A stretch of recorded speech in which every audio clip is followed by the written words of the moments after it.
Halo semuanya, kembali lagi bersama info.co, info seputar TKI Taiwan.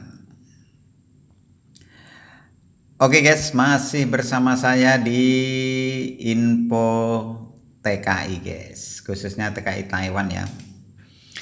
Terima kasih buat teman-teman yang sampai saat ini masih setia bersama info.co, dan buat teman-teman yang baru menemukan channel info.co, selamat bergabung. Semoga video-video dari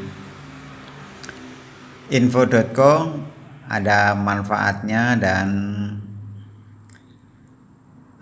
menjadi gambaran buat teman-teman yang mau berangkat ke Taiwan.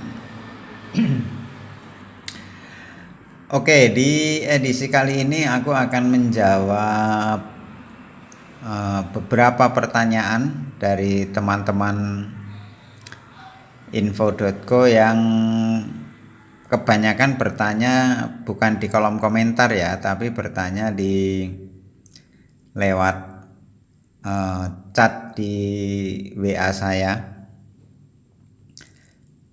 Dan rata-rata itu adalah teman-teman yang masih baru atau yang non Taiwan, alias yang masih calon TKI yang mau berangkat ke Taiwan. Sebenarnya di video-video lama saya udah saya bahas ya, tapi mungkin nggak secara gamblang, jadi teman-teman masih ada yang bertanya melalui pesan singkat di nomor WA saya.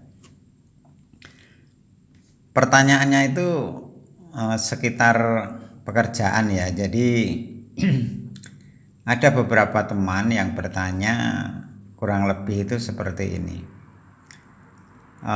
Bang, numpang tanya, apakah nanti kalau saya kerja di Taiwan itu diajari dulu sampai bisa atau gimana masalah pekerjaannya? Nah terus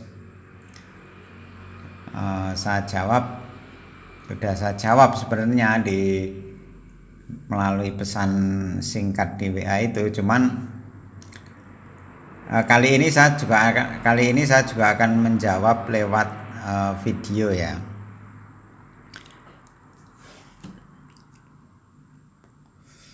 Jadi begini teman-teman semuanya, khususnya buat teman-teman calon TKI yang mau berangkat ke Taiwan ya.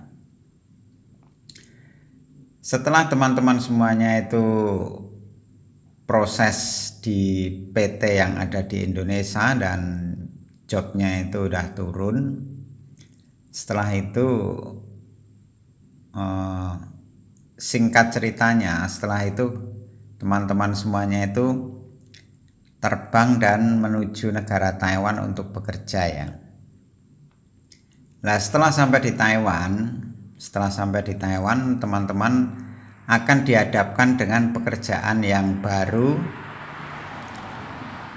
yang sesuai dengan job waktu teman-teman tanda tangani di PT itu ya. Tapi ada juga tanda tangan jobnya itu, misalkan jobnya A tapi setelah sampai di Taiwan jobnya beda. Nah itu bisa terjadi juga, seperti saat dulu itu jobnya yang saya tanda tanganin di Indonesia ternyata setelah sampai di Taiwan itu beda.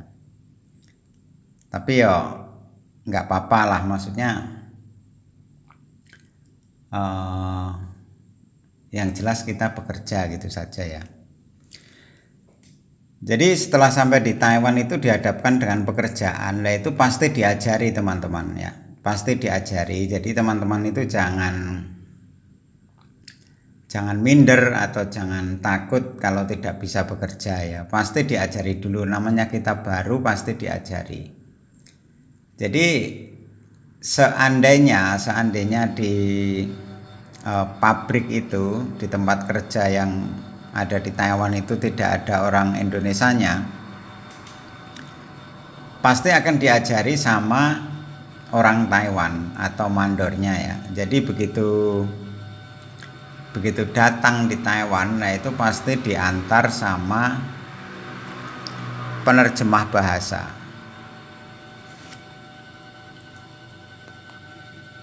Jadi setelah sampai di Taiwan, dia diantar sama penerjemah bahasa itu ke tempat kerja kita, ke pabrik.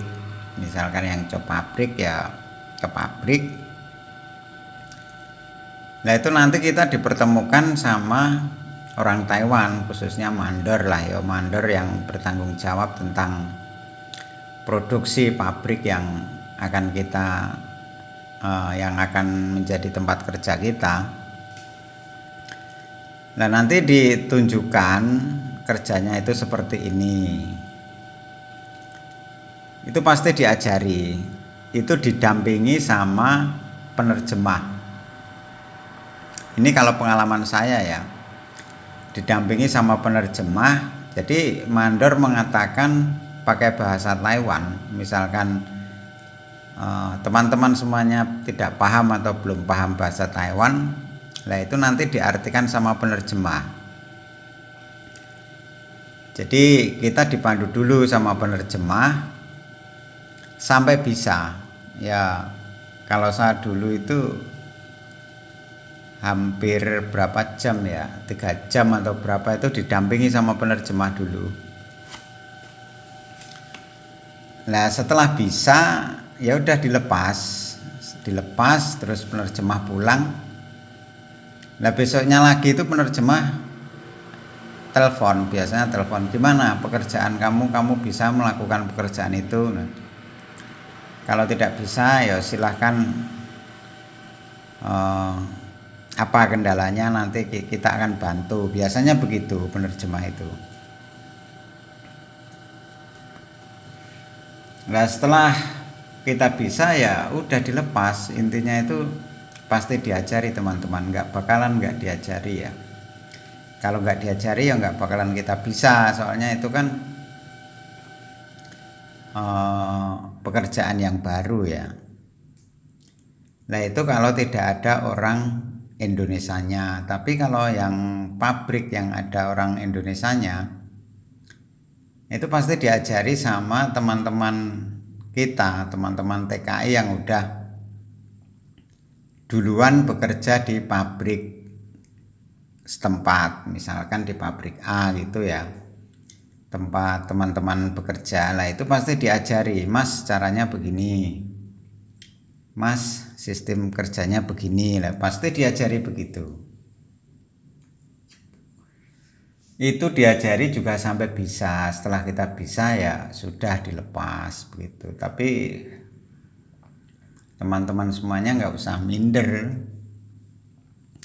pasti bisa. Soalnya apa, setiap hari pekerjaan kan hanya itu saja, tidak ada pekerjaan yang lain ya. Misalkan kita mencopot baut katakanlah, atau memasang baut, tiap hari kan juga cuman itu saja kerjanya, tidak akan berubah ya. Bisa jadi berubah, mungkin kita dipindah posisi. Nah dipindah posisi itu pun pasti diajari, nggak bakalan diajari. Tapi intinya kalau bulan-bulan pertama, kedua, ketiga itu masa-masa beradaptasi, itu pasti kita nggak bakalan dipindah-pindah, pasti satu tempat dulu lah. Nanti kalau setelah bisa terus ada pemindahan tempat kerja ya dipindah lah, nanti pasti diajarin lagi. Itu tujuannya apa? Tujuannya itu biar kita bisa menguasai semua, biasanya begitu. Jadi misalkan bagian pertama itu kita pasang baut, katakanlah udah bisa, nanti dipindah ke pekerjaan melepas baut. Ya paling gitu-gitu aja. Jadi tujuannya dipindah itu supaya kita bisa atau menguasai beberapa pekerjaan. Jadi intinya begitu ya teman-teman semuanya. Kalian nggak usah takut atau nggak usah minder atau nggak PD untuk menghadapi pekerjaan yang ada di Taiwan. Jadi niat yang bulat bekerja ke Taiwan untuk mencari penghasilan dan nggak usah takut ataupun minder dengan pekerjaan. Yang jelas teman-teman yang masih di Indonesia itu utamakan mental itu harus siap benar-benar, soalnya kerja jauh di negara orang. Yang kedua itu tidak ada jeleknya dan tidak ada ruginya juga teman-teman semuanya itu sedikit atau banyak belajar bahasa Taiwan. Kalau kita bisa bahasa ya otomatis kita lebih enak dalam menjalankan pekerjaan. Oke, gitu aja ya teman-teman, mudah-mudahan video ini ada manfaatnya buat teman-teman semua yang mau berangkat menjadi TKI Taiwan. Oke, sampai ketemu di video-video berikutnya. Bye bye, terima kasih.